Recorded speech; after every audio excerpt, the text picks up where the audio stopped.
بسم اللہ الرحمن الرحیم۔ تھیٹر کے ایکٹر نکلی داڑھی مونچھیں لگائے سڑکوں پر نہیں پھرتے، اینن گرایا، لیکن اب اس کے لہجے میں پہلے جیسی تپش نہیں تھی۔ یہی تو میں آپ کو بتانے لگا تھا جناب علی، میں تو آپ کو اپنی مظلومیت کی کہانی سنانا چاہتا تھا۔ وہ رو دینے والی آواز میں بولا، ہمارے پاس کہانی سننے کا ٹائم نہیں ہے، مختصر بات کرو۔ اینن نے حکم دیا اور ساتھ ہی اس کی جیبیں وغیرہ تھپتھپا کے دیکھیں، کیا واقعی تمہارے پاس کوئی ہتھیار نہیں ہے؟ ہتھیار؟ وہ اجنبی کرا کر بولا، گویا اس کی سمجھ میں نہ آ رہا ہو کہ اس بات پر ہنسے یا روئے۔ باؤ جی، میری جیب میں زہر کھانے کو پیسے نہیں ہیں، آپ ہتھیار کی بات کر رہے ہیں؟ جن کی جیب میں روٹی کھانے کے لیے پیسے نہیں ہوتے، کبھی کبھار وہ بھی ہتھیار اٹھا لیتے ہیں۔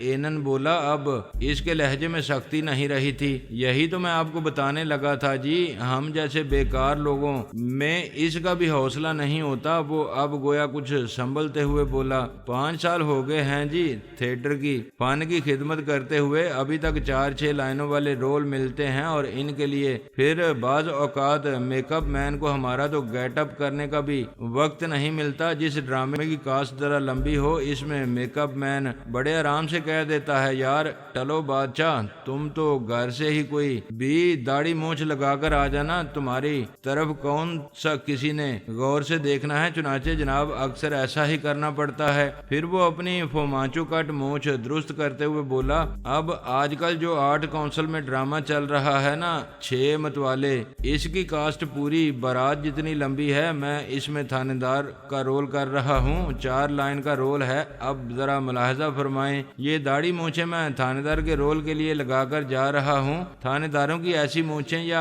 ایسی داڑھی آپ نے کبھی دیکھی ہے؟ لیکن میں کیا کروں، گھر میں کوئی باروب قسم کی داڑھی مونچھیں موجود ہی نہیں تھی۔ میں نے سوچا چلو یہی لگا لو، کچھ کامیڈی ہی پیدا ہو جائے گی۔ شکر ہے وردی تو پروڈکشن والوں سے مل جاتی ہے۔ پھر اچانک اسے خیال آیا اور وہ ذرا چونک کر امید بھرے لہجے میں بولا، آپ لوگوں نے دیکھا ہے یہ ڈرامہ 6 متوالے؟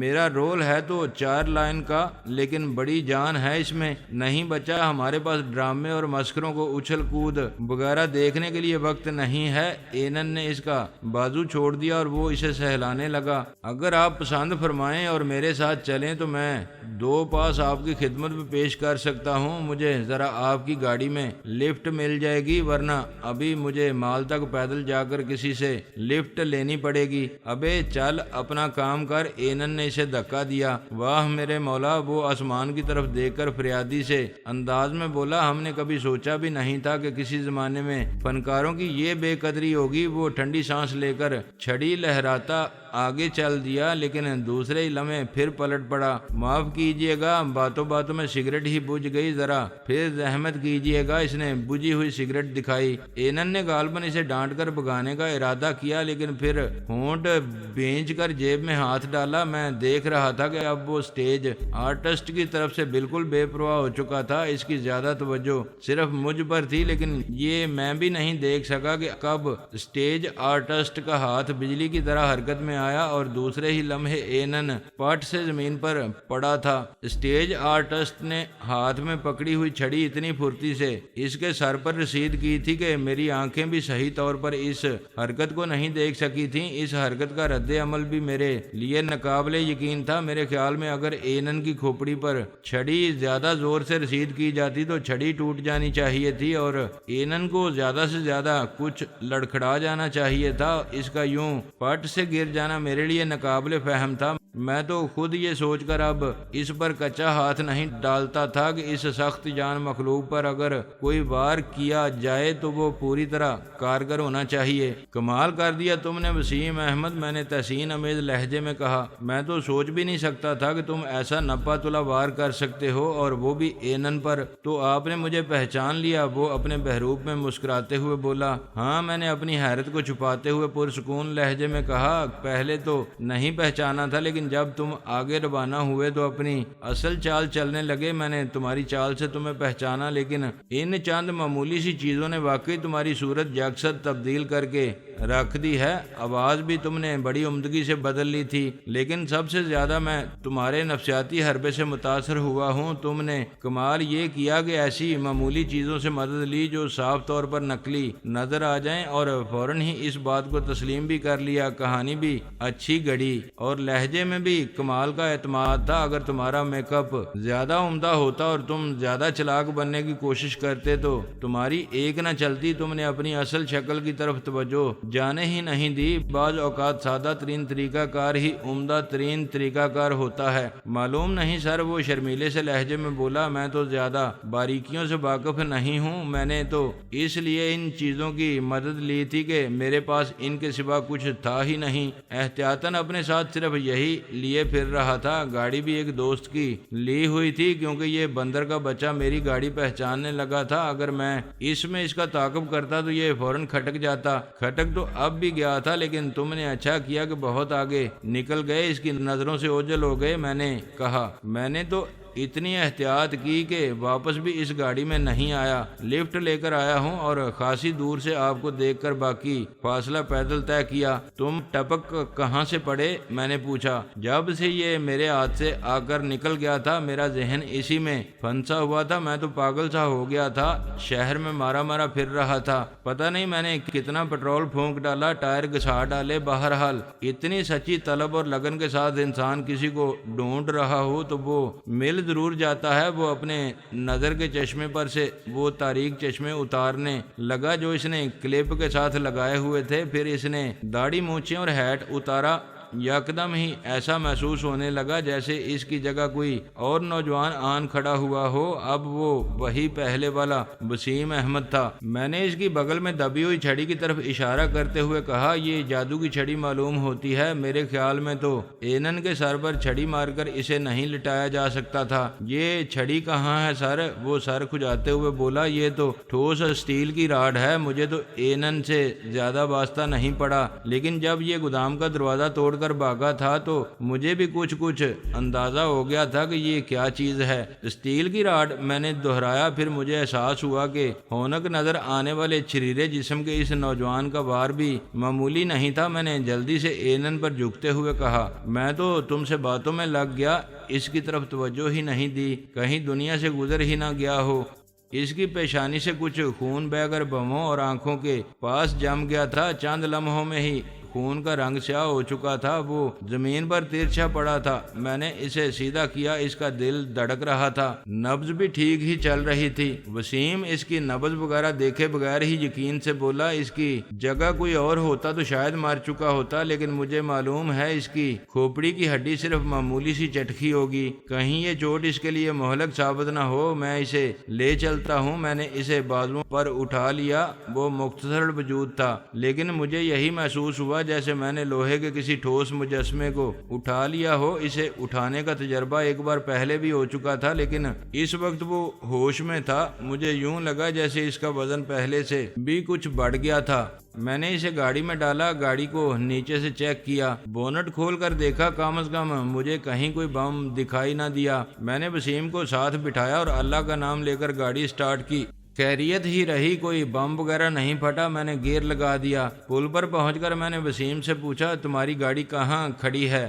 جم خانے سے ذرا آگے، اس نے بتایا۔ میں تمہیں وہاں تک چھوڑ دیتا ہوں، تم اپنی گاڑی میں ہی واپس جانا۔ میں نے کہا، میرا ارادہ اس وقت ماڈل ٹاؤن والی کوٹھی میں جانے کا تھا، اور وہ چونکہ میرا خفیہ ہیڈ کوارٹر تھا، اس لیے میں وسیم کو فی الحال وہاں تک لے جانا نہیں چاہتا تھا۔ البتہ جب وہ میرے خاص رفیقوں میں شامل ہو جاتا تو بات دوسری تھی۔ میں اب اس سلسلے میں سنجیدگی سے سوچنے لگا تھا۔ وسیم اپنی داڑھی مونچھیں اور اینک کے رنگین شیشے بڑی احتیاط سے جیبوں میں رکھتے ہوئے بولا، پھر کبھی کام آئیں گے۔ پھر وہ ایک نظر اینن کی طرف دیکھ کر بولا، شکر ہے میں آپ کی امانت آپ تک پہنچانے میں کامیاب ہو گیا۔ میں اس کے انداز پر مسکرا دیا۔ وہ اینن کے لیے امانت کا لفظ ایسے استعمال کر رہا تھا جیسے وہ کوئی چیز تھی جسے وہ مجھ تک پہنچانے کے لیے اٹھائے پھر رہا تھا۔ ایک لمحے کی خاموشی کے بعد میں نے کہا، وسیم، تمہارے بارے میں میرا شبہ درست معلوم ہوتا ہے، تم ہو واقعی کوئی پہنچی ہوئی چیز۔ وہ سر جھکا کر اپنے مخصوص شرمیلے سے انداز میں بولا، سر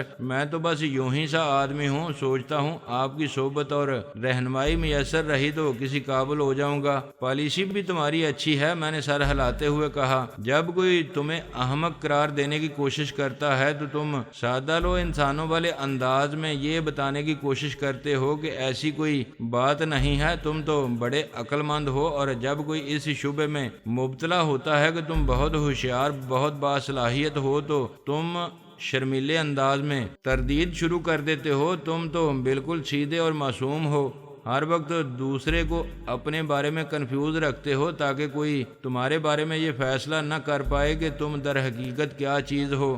میری سمجھ میں آپ کی باتیں نہیں آتی سر، بہرحال آپ مرضی کے مالک ہیں۔ وہ بدستور شرمیلے انداز میں مسکراتے ہوئے عاجزی سے بولا، میرے بارے میں آپ جو بھی سمجھتے ہیں، جو کچھ کہتے ہیں، ٹھیک ہی ہوگا۔ ہم تو آنکھیں بند کر کے آپ کی ہر بات پر بھروسہ کرتے ہیں۔ چند منٹ میں ہم اس جگہ پہنچ گئے جہاں سڑک کے کنارے پر وسیم کی گاڑی کھڑی تھی۔ وہ دروازہ کھولتے ہوئے بولا، سر اگر آپ کوئی اور ایسا ہی ذرا مشکل سا، ذرا مزیدار سا کام میرے سپرد کیجئے گا تاکہ آپ میرے بارے میں کچھ اور اندازے لگا سکیں۔ مجھے تو اپنے بارے میں کچھ نہیں معلوم، آپ ہی میرا نفسیاتی تجزیہ کر کے میری معلومات میں اضافہ کرتے رہیے گا، میں تم سے رابطہ رکھوں گا۔ میں نے اسے تسلی دی اور گاڑی آگے بڑھا دی۔ دوسری سڑک پر پہنچ کر میں نے گاڑی واپس موڑی اور فاصلہ طے کر کے جم خانہ آ گیا۔ میں اب گاڑی کا ریڈیو بھی استعمال کرنا نہیں چاہتا تھا۔ میں نے جم خانہ سے فون پر ٹونی سے رابطہ کیا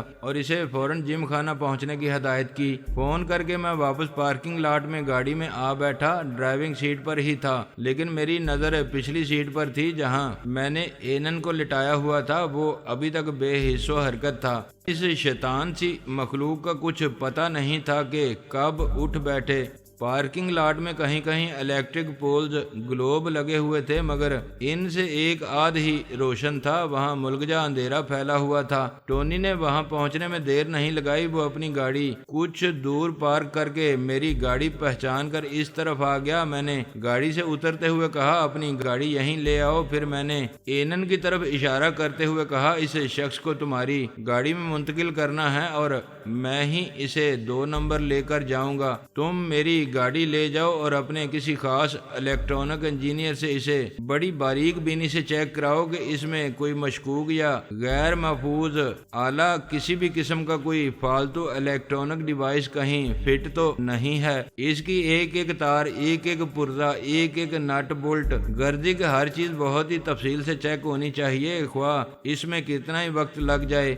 میں سمجھ گیا سر، ٹونی نے جواب دیا۔ اس نے اپنی گاڑی میری گاڑی کے قریب لا کر کھڑی کی اور چند ہی لمحوں میں ہم نے اینن کو اس کی گاڑی میں منتقل کر دیا۔ میں اسے لے کر روانہ ہو گیا اور ٹونی میری گاڑی لے گیا۔ 2 نمبر پہنچ کر میں نے اینن کو مس ٹریپ کے حوالے کرتے ہوئے کہا، اسے گیسٹ روم میں پہنچا دو اور ہمارے ڈاکٹر سے کہنا کہ اس کی ذرا توجہ سے دیکھ بھال اور علاج کریں۔ مجھے اندیشہ ہے کہ اس کی کھوپڑی کی ہڈی چٹک گئی ہوگی۔ مس ٹریپ نے اس کے مختصر وجود کو دیکھتے ہوئے بے پرواہی سے اسے اٹھانے کی کوشش کی اور اس کوشش میں اوندے منہ گرتے گرتے بچی۔ پھر اس نے سنبھل کر اسے بازوؤں پر اٹھایا۔ عام عورت تو شاید بے ہوش پڑے اینن کو ہلا بھی نہ سکتی، یہ اتنا بھاری کیوں ہے؟ مس ٹریپ نے حیرت سے پوچھا۔ ایسا لگتا ہے جیسے گوشت پوست کا نہیں، لوہے کا بنا ہوا ہے۔ یہ تو میں خود بھی نہیں سمجھ سکا کہ ایسا کیوں ہے۔ میں نے ٹھنڈی سانس لے کر کہا، یہ بڑی عجوبہ روزگار قسم کی مخلوق ہے۔ میڈیکل سائنس کے ماہرین اس کی جسمانی ساخت کا تجزیہ کریں تو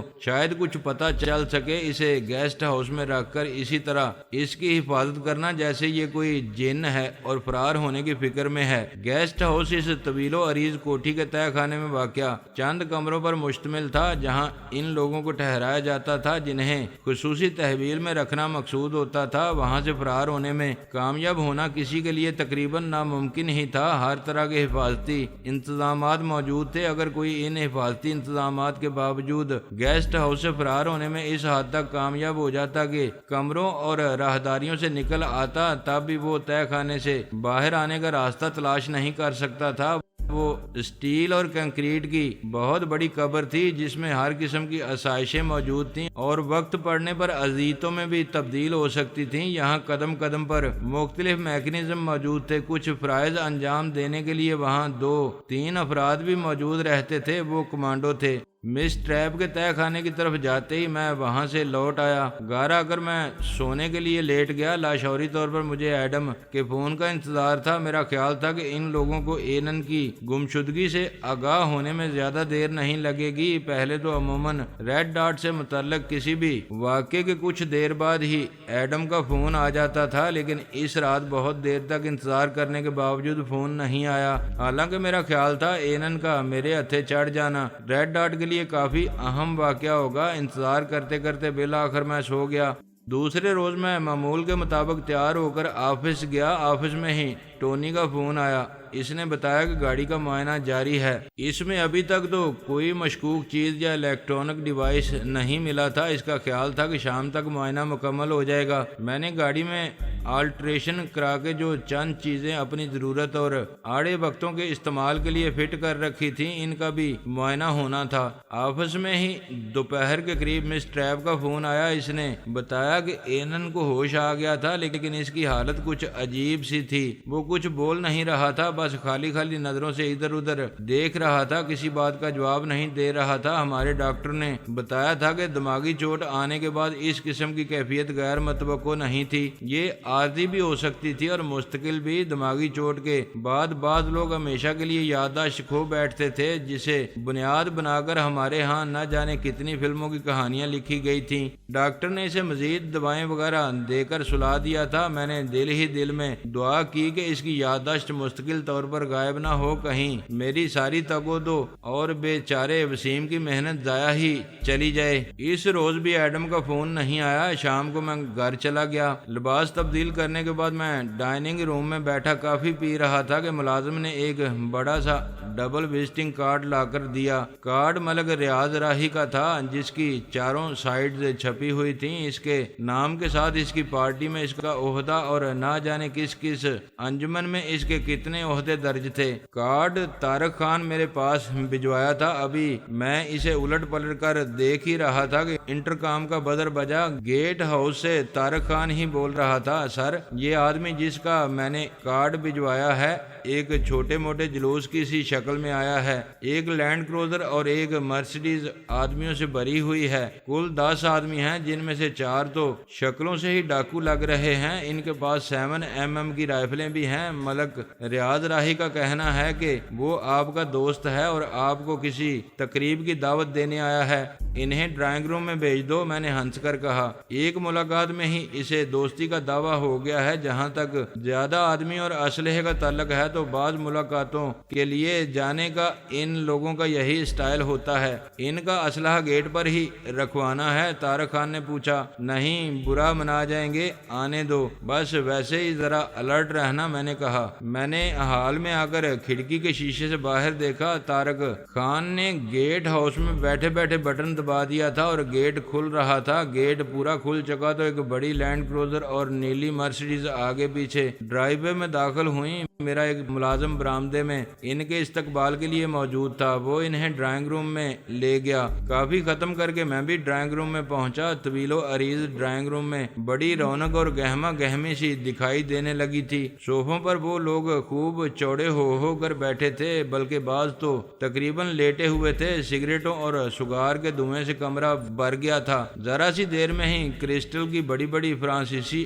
ایشٹریز میں راکھ بکھری نظر آنے لگی تھی۔ ملک ریاض راہی مجھے دیکھتے ہی اٹھ کر آگے آیا اور یوں گرم جوشی سے گلے ملا جیسے میرا بڑا پرانا اور مدت کا بچھڑا ہوا دوست ہو۔ اس نے میری پیٹھ پر خوب تھپکیاں دیں، مصافحہ کیا، پھر اپنے ساتھ آنے والوں سے میرا تعارف کرانے لگا۔ بھائی، یہ ہیں اپنے چودھری صاحب جن کی میں نے تمہارے سامنے تعریفیں کر رہا تھا۔ ملک کے بہت بڑے آدمی ہیں اور بڑے ہیرا آدمی ہیں، بڑے بندہ نواز ہیں، اپنے جگری یار ہیں، اور آگے چل کر یہ یاری اور بھی مضبوط ہوگی۔ لوہے لوہے کی طرح۔ ایک لمحے کے لیے وہ یوں میرے کندھے سے کندھا جوڑ کر کھڑا ہو گیا جیسے تصویر کھنچوا رہا ہو۔ اس کے ساتھ آنے والے سب لوگ باری باری اٹھ کر بڑی عقیدت اور احترام سے مجھ سے مصافحہ کرنے لگے، گویا ملک ریاض راہی کی زبانی تعارف ہوتے ہی میں ان کی نظر میں بہت معتبر اور بزرگ ہستی بن گیا تھا۔ طارق خان نے درست کہا تھا، ان میں سے 4 آدمی شکلوں سے ہی ڈاکو لگ رہے تھے۔ وہ چاروں ہی دراز قد، چوڑے چکلے اور